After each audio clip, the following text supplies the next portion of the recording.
그리고 거실로 발을 들이는 순간 눈앞에 펼쳐진 충격적인 장면은 저희 부부를 경악하게 만들었습니다. 시모가 오열을 하면서 동서에게 무릎을 꿇고 한 번만 용서해달라고 애원을 하고 있는데 도대체 무슨 상황인지 전혀 모르고 있던 저희는 상황을 살필 수밖에 없었죠. 내가 미안하다. 이렇게 손이 발이 되도록 빌고 있잖니. 나도 지금 이 상황을 어떻게 받아들여야 할지 모르겠다.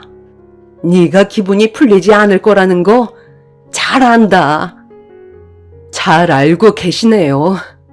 당연히 화가 풀리지 않죠.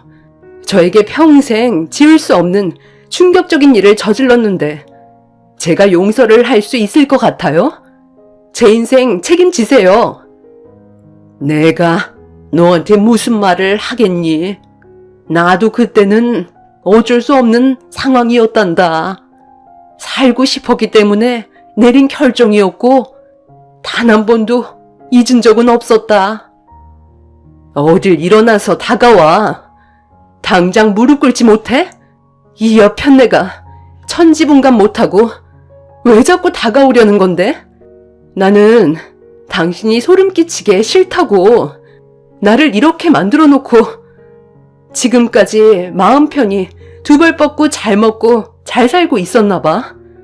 나는 그동안 온갖 서러움은 다 겪고 살아왔었는데 딸 자식 버리니까 마음이 편했어? 태어난 지 얼마 되지도 않았던 나를 고아원에 버리고 도망쳤었다며. 내가 설마 해서 몰래 유전자 검사를 해봤는데 이게 99% 일치하게 될 거라곤 상상조차 못했었지만 당신이랑 내가 너무 비슷한 게 많아서 그런 의문을 계속 떨쳐낼 수가 없었어. 호두 알레르기가 있다는 말에 나는 정말 많이 놀랐었거든.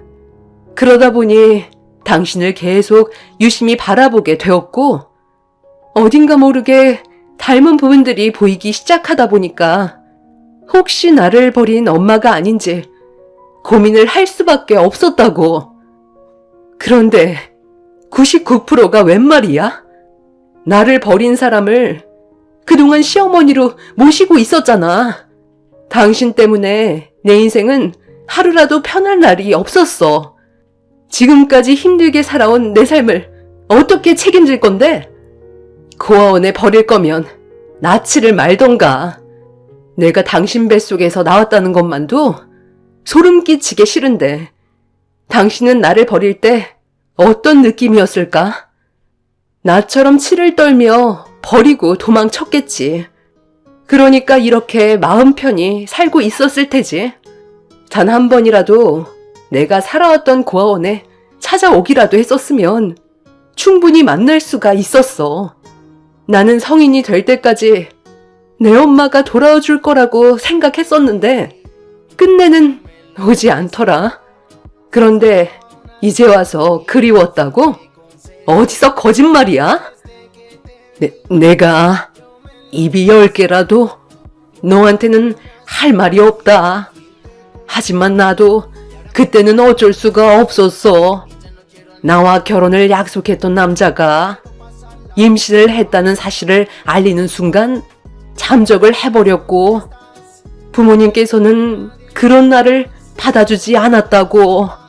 내가 살 수 있는 건 태어난 아이를 고아원에 두고 와야지만 부모님이 다시 받아준다고 하셨어. 경제적인 능력이 없는 상태에서 너를 키울 자신이 없었단다. 나에 대해 많은 실망을 했겠지만 어쩔 수 없는 상황이었다는 것만 알아줬으면 좋겠구나. 당신을 조금도 이해하고 싶지 않아. 그렇다고 자식을 버려? 내가 당신이었으면 입에 풀칠을 못해도 악착같이 데리고 살았을 거야. 같이 세상을 떠나게 돼도 무조건 옆에 붙어 있었을 거라고. 내가 딸이니까 경제적으로도 도움이 안 될 것 같아서 고아원에 버렸겠지. 당신은 평생 땅을 치고 후회해도 절대 용서받지 못할 거야. 전혀 상상하지도 못한 상황이 눈앞에 펼쳐졌고 저희 부부는 입을 다물지 못했습니다. 동서가 시모의 딸이라는 건 말도 안 되는 일이었으니까요. 거기에다가 시모가 동서를 갓난 아기 때 고아원에 두고 왔었다는 것도 엄청난 충격이었죠. 남편은 동서의 말이 사실이냐고 시모에게 다시 되물었고 시모는 아무 말도 하지 못한 채 오열을 하면서 동서에게 한 번만 용서해달라고 애원하고 있었어요. 드라마에서나 있을 법한 일들이 눈앞에 펼쳐지니 이 일을 어떻게 처리해야 될지 전혀 감이 잡히지 않았습니다. 결국 동서는 유전자 검사일치 용지를 시모에게 던져버리고 시댁을 뛰쳐나갔고 시모는 땅이 꺼져라 눈물을 쏟아내셨죠. 서방님은 동서의 뒤를 급하게 따라갔고 시부와 저희 부부만 남겨진 상태에서 시모는 고개를 들지 못하고 있었어요. 이 사실을 시부는 전혀 모르고 있었는지 무서울 만큼 시모를 노려보고 있었습니다. 이런 과거가 있었다는 걸 속이고 살아왔었으니 시부가 얼마나 큰 배신감을 느끼고 있었겠어요. 그런데 갑자기 방으로 들어간 시부가 서류 봉투 하나를 시모에게 툭 던졌고 고개를 들며 시부를 바라보던 시모는 바닥에 있던 서류 봉투 안에 내용물을 확인하게 되셨어요. 그런데 잠시 뒤 시모의 손이 덜덜 떨려오면서 말을 더듬기 시작했고 시부는 말도 안 되는 설명을 하기 시작했어요. 남편은 말도 안 된다며 시모가 들고 있던 서류를 빼앗아 확인을 하게 되었고 잠시 뒤 그 자리에서 털썩 주저앉고 말았습니다. 넋이 나간 상태로 시모를 멍하니 바라보고 있던 남편의 손에 들려있는 서류를 저도 확인을 하는 순간 시모가 또 다른 엄청난 사건을 숨기며 살아왔었다는 비밀이 드러나고 말았습니다. 집 밖으로 뛰쳐나간 서방님은 시부의 친자식이 아니었어요. 유전자 검사가 일치하지 않는다는 서류였고 그동안 시모는 시부를 속인 채 서방님을 몰래 키우고 있었던 거였죠. 남편은 어떻게 된 거냐고 소리를 지르면서 빨리 해명해 달라고 하자 얼굴을 바닥에 묻은 채 벌벌 떠는 몸으로 시부와 남편한테 미안하다며 과거에 있었던 일에 대해 전부 털어놓으셨어요. 당신한테 정말 미안해. 내가 아주 잠깐 실수를 했었는데 그게 임신이 될 줄 몰랐었어. 당신이 일주일 정도 출장을 떠났을 때 아주 잠깐 한눈 판 적이 있었는데 그게 하필 임신이 됐던 거야. 그런데 나도 뱃속에 있는 아이가 당신 아이인지 아니면 잠깐 스쳐 지나간 사람의 아이인지 헷갈리더라고. 그래서 일단 낳고 보자 식이었어. 확률은 50대 50이잖아.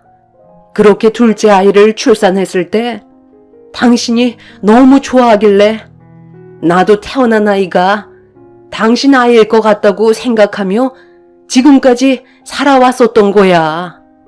그런데 시간이 지날수록 주변 사람들이 막내가 당신이랑 안 닮았다는 말을 계속 듣게 되니까 그때부터 느낌이 좋지 않더라고. 그런데 당신은 막내를 자기 친아들처럼 생각하며 키웠었고 성인이 되면서부터 안 닮았다는 말도 더는 들리지 않다 보니 크게 문제 삼지를 않았었어. 나는 유전자 검사 같은 건 아예 생각조차 하지 않았어. 그런 게 가정을 깨버릴 것 같아 두려웠던 거지. 그런데 당신이 나 몰래 유전자 검사를 해봤을지는 정말 몰랐네. 나도 얼마 전에 유전자 검사를 하게 됐던 거야.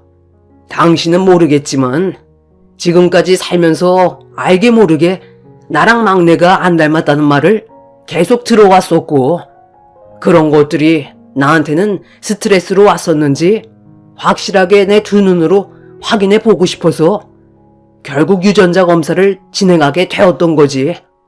그런데 내 예상과는 다르게 유전자 불일치로 나오더라.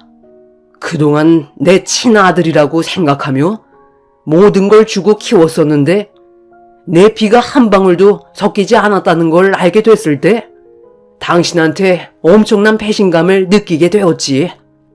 40년 가까이 모르고 살아왔던 거잖아.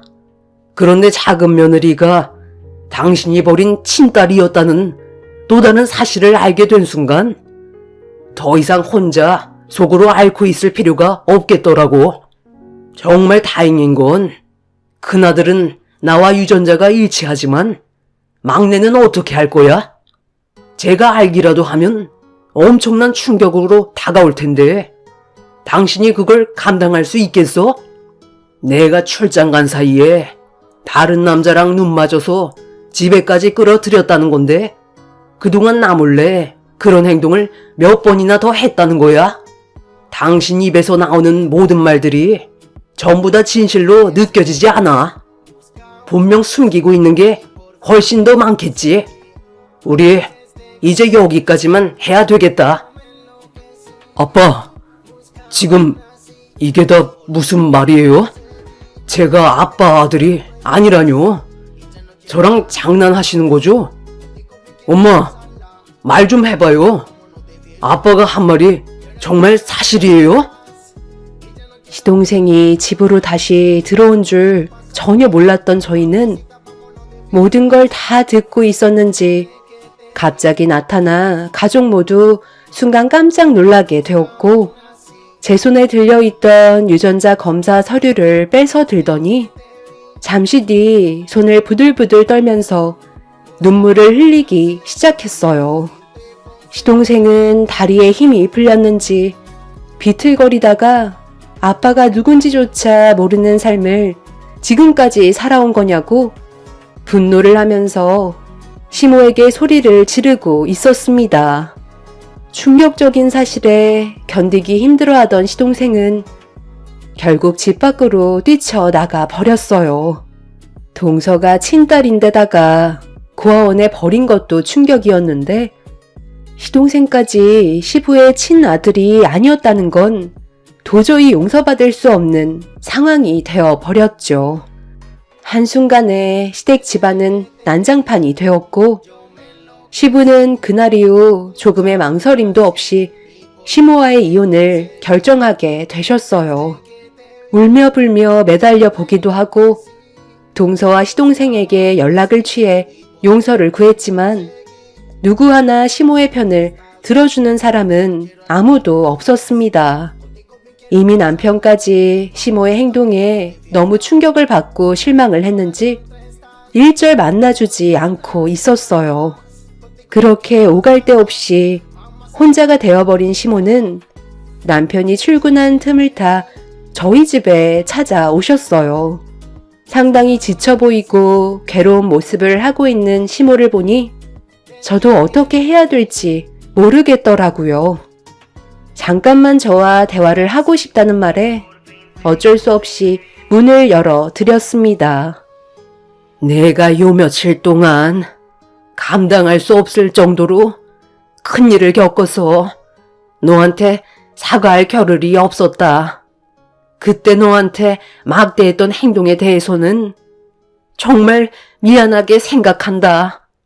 지금 와서 너한테 용서를 구하는 게 많이 늦었을 수도 있겠지만 나를 다시 받아줄 수 없겠니? 지금의 상황을 정리하기에는 나 하나로는 역부족이라 네가 옆에서 조금만 도와준다면 어느 정도 설득이 가능하지 않겠니? 내 나이가 몇인데 앞으로 혼자 살라는 거야. 나는 가족들과 함께 지내야지. 혼자 지내면 고독사로 세상 떠날지 모른다. 과거에 너한테 했던 모진 행동들에 대해서는 정말 미안하게 생각하니 나를 한 번만 도와줄 수 있겠니? 네가 우리 가족들 좀 설득시켜주면 안 될까? 이대로 이혼하는 모습 보고 싶은 건 아니지. 내 손으로 내 뺨을 치마. 네가 화가 풀릴 때까지 내 손으로 내 뺨을 칠 테니까 제발 나 좀 도와줘라. 시모는 동서가 숭늉을 쏟았을 때 제 뺨을 올려 쳤었는데 그때 행동에 대해 뉘우치고 있다며 제가 보는 앞에서 용서를 구하더니 본인 손으로 본인의 뺨을 치고 있었습니다. 제가 시모의 편에서 도와주길 간절히 바라고 계셨죠. 눈물을 흘리면서 본인의 얼굴을 손으로 치는데 정말 못 봐주겠더라고요. 시모는 이런 충격적인 일들을 겪게 될 줄 알았을까요? 몰랐으니까 저를 막대했겠죠. 아무 말 없이 시모의 모습을 바라본 저는 저 혼자 결정할 수 있는 문제도 아니고 가족들을 설득시킬 자신도 없다며 시모가 저지른 행동에 대해서는 본인이 모든 걸 수습하는 게 좋을 것 같다고 한마디 한 뒤에 조용히 문을 닫아 버렸어요. 지금 현재 시모는 본인 친딸에게 찾아가 매일같이 무릎 꿇고 용서를 구하고 계십니다.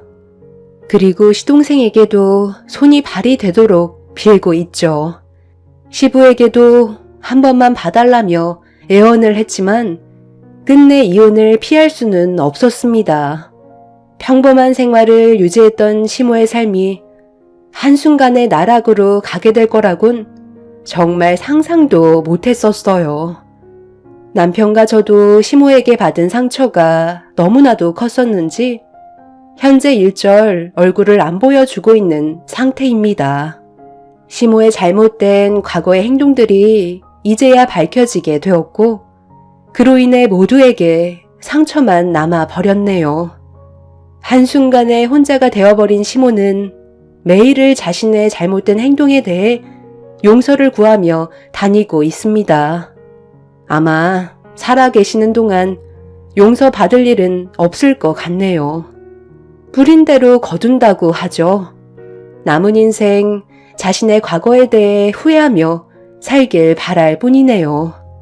현재 시동생과 동서는 시모의 과거의 일들을 전혀 모르고 있었기 때문에 남매지간이었다는 사실에 상당히 큰 충격을 받은 상태로 이혼을 한 상황입니다. 다행히 둘 사이에 아이가 없었다는 게 정말 다행이네요. 저희 부부는 시부와 왕래를 하고 있는 중이지만